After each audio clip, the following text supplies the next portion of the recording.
The last thing I buried wasn't his body, but the silence that had already devoured him. If you are brave enough to hear it, stay, subscribe. Some ghosts only die when you look at them. I can still smell the polished wood of our dining table. There, in the Canary Wharf apartment, a rich, almost too honest scent, which so poorly concealed the invisible rot between us. James had stopped speaking to me during dinner months ago. No argument, just the withdrawal. The metallic sound of the fork meeting the porcelain plate had become our loudest dialogue. He would eat his herb-crusted sea bass fillets, his gaze fixed on a spot above my shoulder, the same spot where a phone screen might have been, but where there was only emptiness and a chandelier light that was a little too cold. What truly broke me was the smile. It had become so rare. My birthday? A faint movement of the lips. His promotion? A polite shrug. But if by chance the television played one of those old clips, or a documentary about 90s pop, and Mariah Carey's face appeared, that smile, thick, authentic, complete, it lit up his face in a way I'd forgotten for years. A brilliance I had tried in vain to recreate by changing my perfume, my dress, my hairstyle. It was a smile meant for someone else, a living fantasy that inhabited our living room without paying rent. We had been a couple for 6 years. 6 years. Enough time to build a library of shared gestures, whispered secrets, and comfortable boredom. We hadn't had children, never managed to agree on the dog's name, but there was stability. The money, the elegance, the respect. It was a life that, from the outside, looked like a success. From the inside, it was one of those broken music boxes that played only a single haunting note. I started searching, not out of classic jealousy. I knew there was no other physical woman. James was too methodical, too proud to risk his well-ordered existence for an office fling. What I was looking for was the vanishing point, the door through which he was escaping. It was a November evening. The London rain was hitting the large bay window like a desperate machine gun. The noise was so loud it masked the irregular beats of my own heart.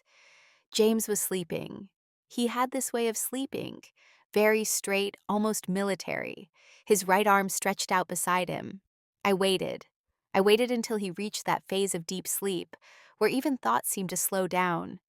I needed all my lucidity for what I was about to do. Because once the box was opened, there would be no turning back. I slipped out of bed. The floor was cold. The marble under my feet was a welcome bite. I needed that sensation to stay grounded. His briefcase, made of expensive brown leather, was resting on the desk in the small study he called his sanctuary.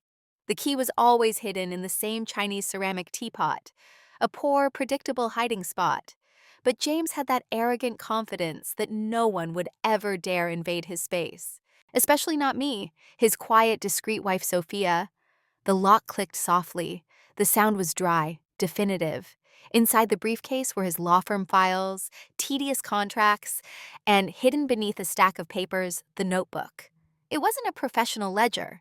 It was a small object, bound in black velvet, very old, stained with what looked like candle wax. I picked it up. Its rough texture under my fingers reminded me of the first winter we spent together, huddled under a blanket. I felt a pang of sadness before drowning it in curiosity. I went back to the bedroom and sat on the edge of the bed, my back to James. The only light came from the illuminated tower across the street, casting a grid of shadows on the pages. I opened the notebook. These were not traditional diary entries. No, today I ate this, or philosophical reflections. It was a letter, continuous, obsessive, spanning years. Page after page, the same address. Dear Mariah. The first entries were romantic, almost poetic. He spoke of her music as an anchor, a light. He described his life as a weight. I listened to Vision of Love 12 times in a row tonight, in my car, parked outside the building. I couldn't go inside until I felt worthy of the melody. This life here is just a parenthesis, Mariah. A very chic parenthesis, but just a wait. A wait. Our life was his waiting room. My heart, or what was left of it, tightened. I kept turning the pages. The tone became darker, more demanding, more precise. There were descriptions of her outfits, analyses of her interviews. He talked about the crowds, the bodyguards, the walls between them. And then, the coldest betrayal, the one that was not carnal, but existential. He wrote about me. Not by name, of course. I was her. Her bought new sheets today, a blue that is too pale. She understands nothing about color. She tries, I suppose. I told her she looked tired, so she wouldn't approach me. I need this night to work on the symphony in my head, the perfect harmony that will lead me to you. I remembered the sheets. I had felt so proud of that blue, a soothing shade I had chosen to replace the cold gray he preferred.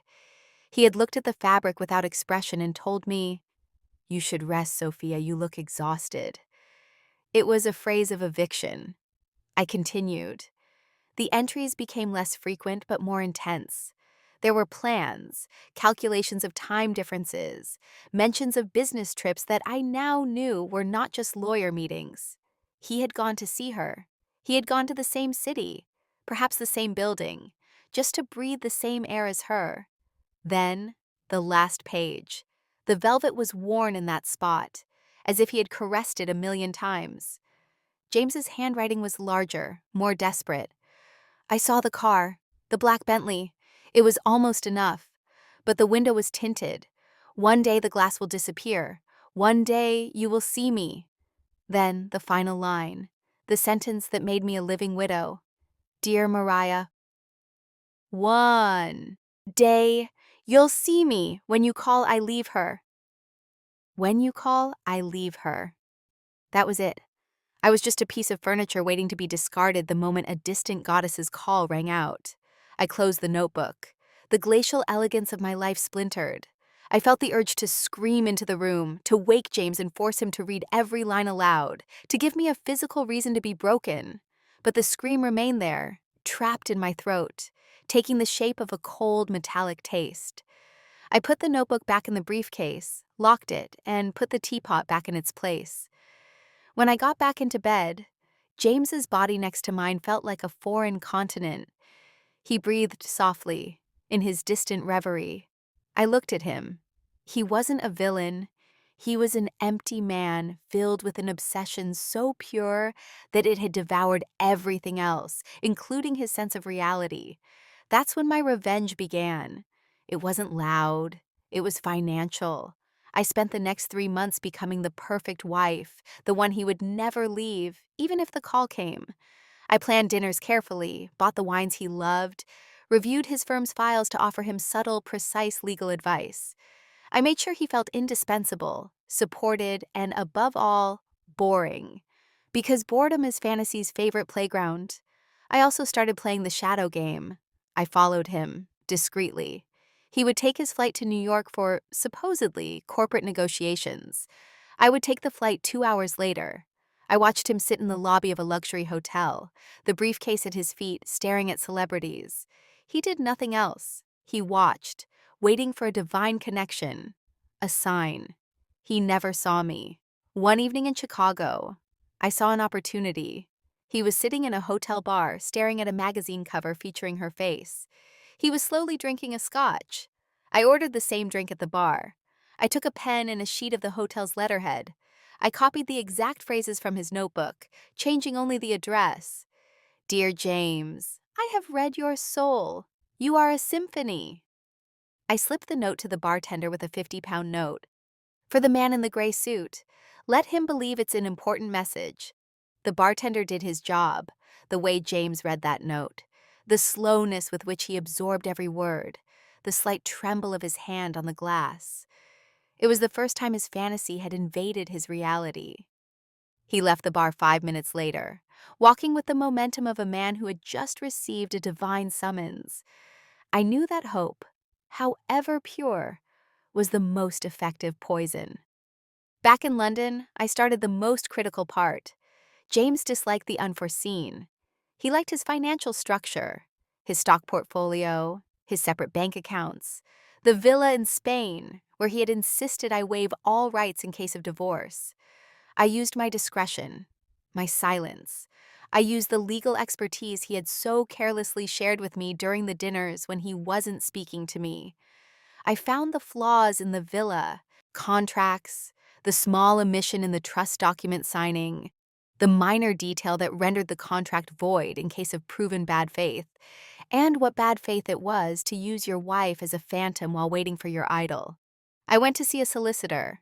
Not the best, just the quietest. A man named Daniel Harris, who never asked questions, just made calculations.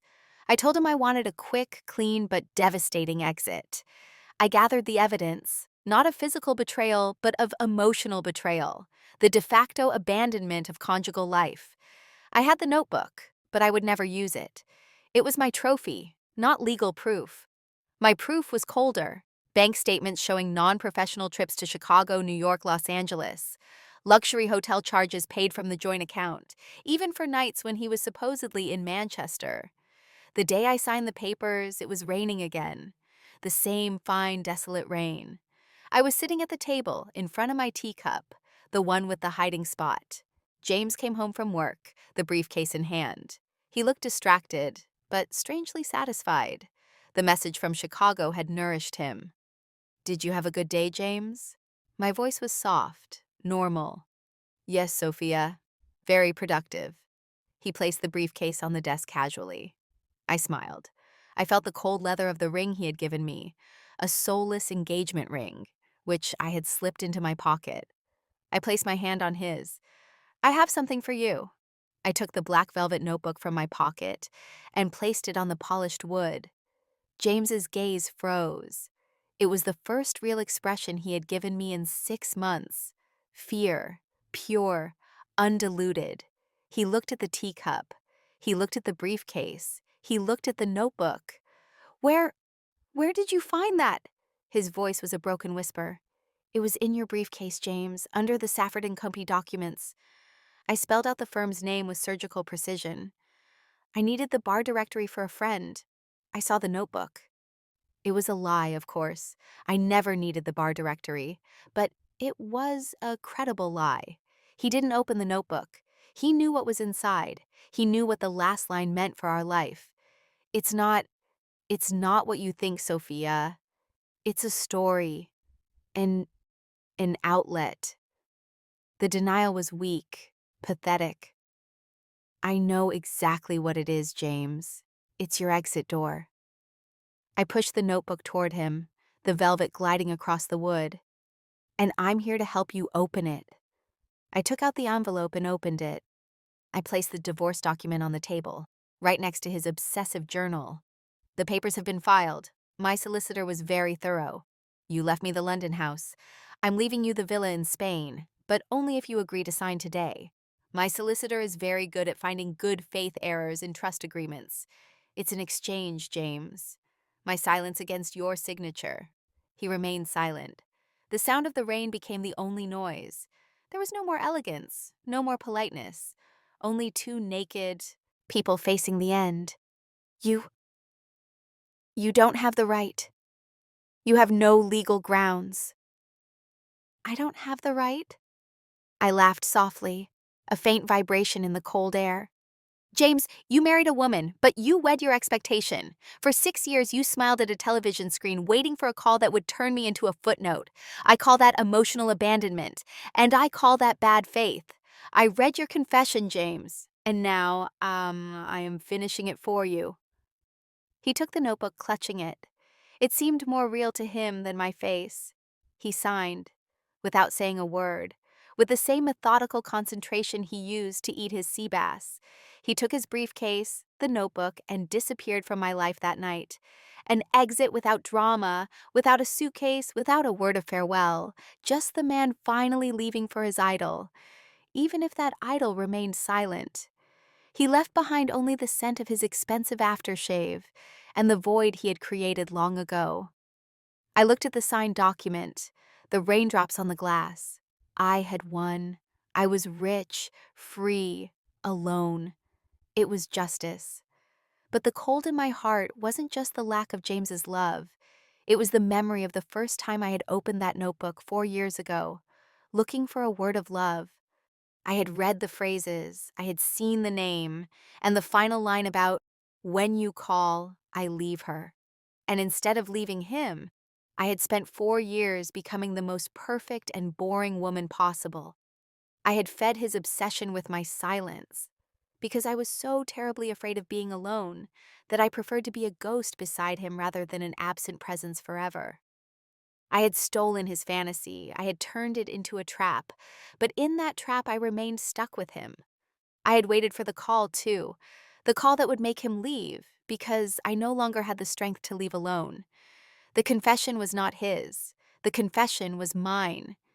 If this story still echoes in you, it means you're exactly the kind of soul who understands the beauty of a clean, elegant destruction. Stay, like, subscribe before the next truth finds you first.